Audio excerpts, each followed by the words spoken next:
Tatang Dolpo, bilisan mo, baka dumating na ang mister ko. Ang madalas na sinasabi ko, kay Tatang Dolpo ang matandang albularyo sa lugar namin kapag pumunta ito sa bahay, lalo na kapag wala pa ang asawa ko na si Rizaldo. Welcome sa Kwentong Masarap. Kung ikaw ay bago lamang na napadpad sa ating channel at nais mo ng ganitong mga content, huwag kalimutan mag-subscribe, mag-like at share ang ating mga videos. Maaari rin kayong mag-comment sa ating comment section. If meron naman kayong mga story na tulad nito, maaari ninyong isend sa ating email account na nakalagay sa ating description. Ngunit kung sa iyong palagay ay hindi nararapat sa iyo ang temang ito, huwag na lamang pong manood at scroll down na lamang.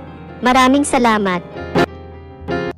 Sige, sa linggo, sabihin ko kay Tata Dolpo na magpapahilot ka rin. Pupunta kasi siya dito sa bahay para ituloy ang paghilot sa akin.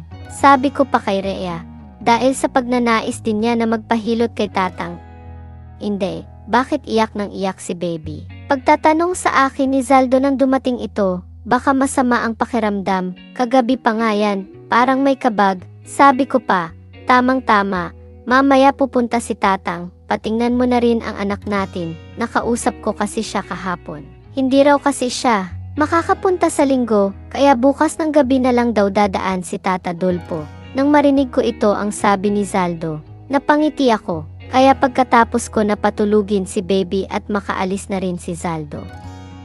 Naligo na ako, mga alas 8 ng umaga, dumating si Tatang, sakto katatapos ko lang maligo at maglinis ng bahay. Tulog din ang anak ko, nakita ko na may dala itong bote na nakabalot. Sa isip ko ito siguro ang bangong langis na sinasabi niya na gagamitin niya sa akin. Pinapasok ko si Tatang Dolpo sa loob at hinanda ko ang hihigaan para sa paghilot ni Tatang. Hindi, okay lang ba sayo na ngayon natin tapusin ang hilot? Naiinip kasi ako sa bahay, umalis na naman kasi si Rosing, kaya naisipan ko na dumaan dito. Sabi ni Tatang, okay lang po, sagot ko agad, dahil ang totoo, matagal ko nang hinintay na muling ulitin ni Tatang Dolpo ang paghilot sa aking katawan. Excited din ako sa sinabi niyang langis.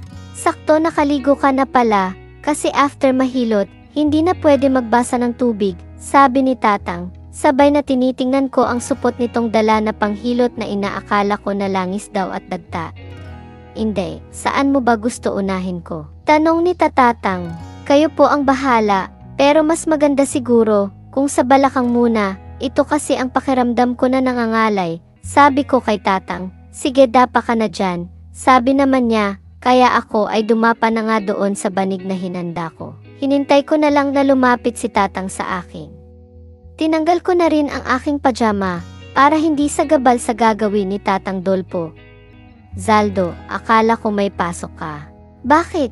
Biglang tanong ni Tatang, napabalikwas naman ako sa aking narinig. Mahigit 1 oras lang nang umalis si Zaldo para pumasok.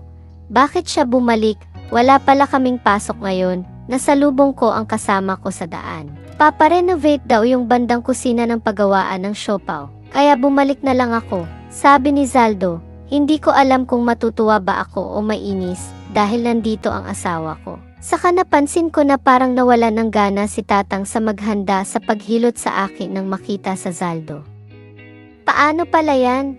Ilang araw ka walang pasok? Tanong ni Tatang kay Zaldo. Mga 1 linggo daw, pero okay lang, para naman maayos ko itong bahay. Nahihiya na ako sa'yo, Tang. Ikaw na lang palagi ang gumagawa dito. Wala yun, hindi ka naman iba sa akin. Siya nga pala, tutal 1 linggo kang walang pasok. Sakto itong dala ko, umpisahan natin ng maaga, sabi ni Tatang Dolpo. Nagtaka ako sa sinabi niya, anong umpisahan? Pero maya-maya, kinuha ni Tatang ang dala niyang kaninang nakabalot, agad niyang inilabas ang laman sa loob. Ito binigay sa akin ng nahilot ko doon sa kabilang barangay. Hindi raw sila sanay uminom ng ganito. Nakita ko agad ang reaksyon ni Zaldo sa boteng dala ni Tatang. Isa itong longnik ng tanduay, agad itong inabot kay Zaldo. Mapapaaga ang tulog natin ito. Mamaya na lang hapon, sabi ni Zaldo. Doon ako napaisip. Akala ko langis ang dala ni Tatang kanina. Kung ganun, anong langis ang sinabi niyang gagamitin sa akin? Subukan lang natin, kung hindi kaya, mamaya na lang. Muling sabi ni Tatang kay Zaldo. Doon na ako tumayo at tuluyan na inis, ang aga-aga. Mag-iinom na agad sila. Kaya lang tatang, hihilutin mo yata si Inday ngayon. Gusto ko pigilan ang asawa ko, kaya lang hindi ko alam bakit parang natuwa pa ako nang marinig ko na itutuloy ni tatang ang paghilot sa akin. Inday, dapa ka lang muna dyan ha. Hintayin mo ako. Tutuloy natin ang paghilot, tulad ng sabi ko. Ngayon ko gagamitin ang aking pambihirang langis at dagta. Sabi pa ni tatang, napatingin ako sa kanya. Sabi niya noon una kakaibang langis, pero ngayon may dagta na. Ano kaya yon? Parang natutuwa na sabi ko sa aking sarili. Agad naman lumabas sa pintuan ng bahay si tatang. Nakita ko na umupo saglit ito sa hinanda ni Zaldo na lamesa sa labas ng bahay namin. Sakto umiyak naman ang anak ko, kaya agad ko na binuhat at pinainom ng gatas. Hindi, umpisahan na natin. Dapa ka na ulit, sabi ni tatang. Sandali lang po, lapag ko lang si baby, sabi ko pa, sabay tanong kung saan pupunta si Zaldo.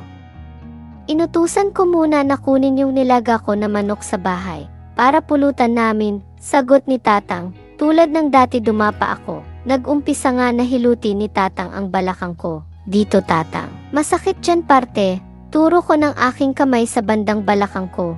Pero parang iba ang ginagawa ni tatang. Hinayaan ko lang kasi alam ko na alam naman niya ang kanyang ginawa bilang manghihilot. Kaya lang habang tumatagal iba na ang nararamdaman ko. Parang hindi nakirot at ngalay ng balakang.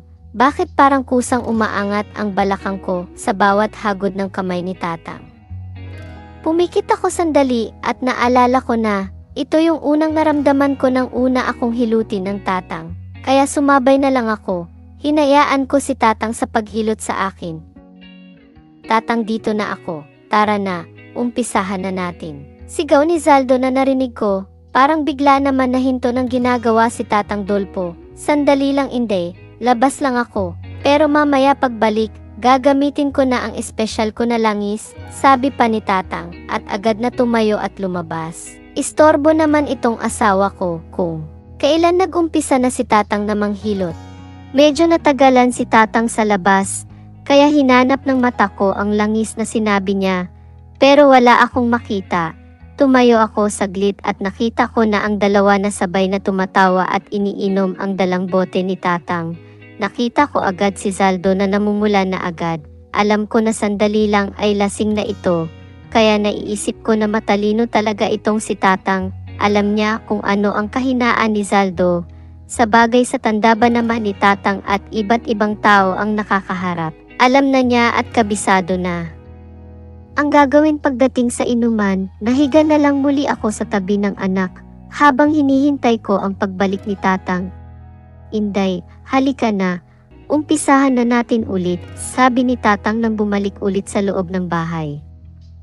Nagtaka ako, bakit isinara ni tatang ang pinto ng bahay? Hindi naman nakalak, kaya lang hindi na kami tanaw ni Zaldo, mula sa lamisang pinag-iinuman nila, kaya ang ginawa ko, dumapa muli ako at isinubsob ko ang aking mukha sa unan. Inday, tihaya ka naman, tapos na tayo sa dapa, sabi ni tatang. Agad naman akong sumunod, at si tatang Dolpo ay pumwesto na sa pagitan ng hita ko, at sinimulan sa aking mga binti ang paghilot.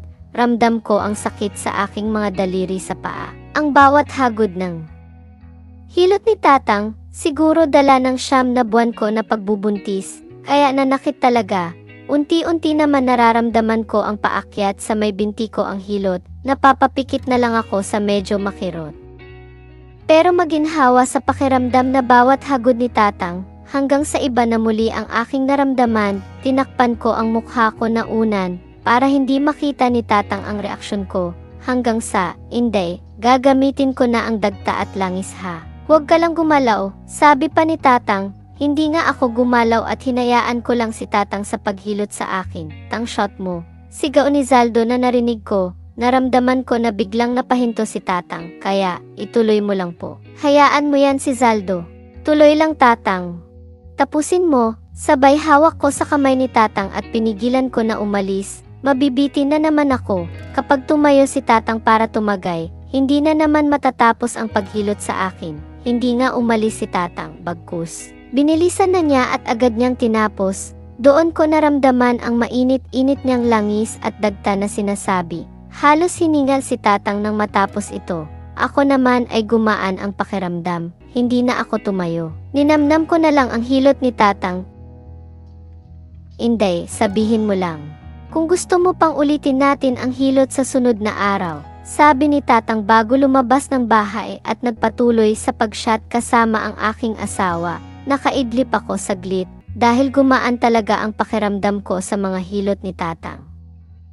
Nakita ko na masaya pa rin na nag-uusap ang dalawa sa harap ng isang bote na paubos na ang laman. Pero alam ko at ramdam ko ang sinabi ni Tatang na espesyal na langis dahil naiwan pa ang bakas at sobrang natapon sa banig na pinaghigaan ko. Simula noon, lalong dumalas ang pagpunta ni Tatang sa bahay. Minsan, kasama si Aling Rosing para ako kumustahin. Doon ko napatunayan na totoo ang chismis na may orasyon si Tatang habang naghihilot dahil parang may inuusal ito. Kaya naman hindi ko alam kung bakit sumunod lang ako sa gusto ni Tatang nang gamitin niya ang kanyang langis at hindi ako tumanggi. Hindi ko man lang naisip na baka pumasok bigla si Zaldo at makita kami ni Tatang. Pero alam ko na tiwala si Zaldo sa kanyang tatang. Totoo nga na may maganda na epekto sa akin. Nawala ang mga sakit na nararamdam ko. Bunga ng panganganak, sabi nga nila makakaiwas pa ako sa binat dahil sa hilot ni Tatang Dolpo.